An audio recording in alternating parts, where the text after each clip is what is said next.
fíjate, mi hermano tiene 9 años y hizo ahora el 15 de junio de 44 años.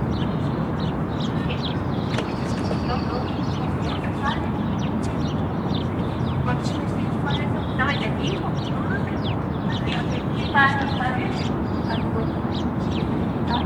¿Y el departamento? Sí, sí, sí, sí. Si fuera a la balanza.